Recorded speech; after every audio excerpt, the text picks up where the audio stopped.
We still live in a world where thin is good and anything aside from thin is bad. From a very early age, I haven't identified with the gender I was assigned with at birth, I guess, which was male. And growing up in the 70s and growing up in the 80s, there just wasn't an understanding or a language that I was aware of where I could articulate what my body or what my sexuality or what my gender meant to me.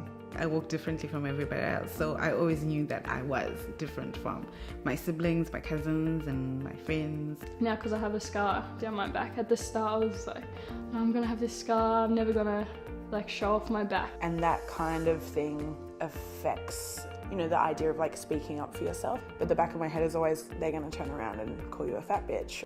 It's always the go-to. Every day there'll be something different. Someone will look at you funny on the streets, or someone will ask some stupid question on the street. You see on the magazines and on TV, this is what the people wearing bikinis look like.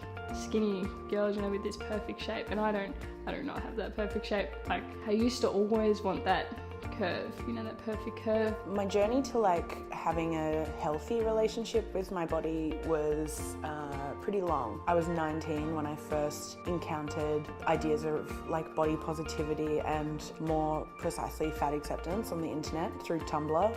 The dominant cisgender idea that trans people for visibility need to pass.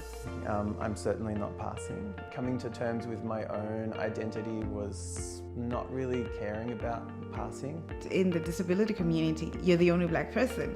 People just don't understand that identity either. And it's okay, there's that common experience of disability, but that's just half me as a person. That's not entirely me. So I've found that journey to be really, really difficult to give myself permission to exist outside of that expectation, to exist outside of that, a male-female binary, and to consider that there are kind of other possibilities within that. When the rest of the world is saying something really horrible, you need to know the places that you can go where you hear something nice or remember how to feel about yourself. I just embrace my scar. My mum's always embrace it, because it's your journey. You've gone through that. You've gone through that year without playing sports, 6 hours surgery. You've done that. That's something to be proud of. No, I'm entitled to do that. I'm entitled to go out. I'm entitled to walk that street or be in that space or do whatever. I'm in a white country and I'm in a minority here on 2 levels, black and disabled. So it is what it is, and just go to those spaces where I know I will be accepted for who I am and I will not feel out of place. At the end of the day, the first thing that you can change is the way that you interact with people, and if empathy is a really big part of that, then you can actually start to change the system. We have different experiences in the world because of the way the world is structured, but if we can change the way that we're viewed, maybe those structural changes can follow on. Maybe that's one way.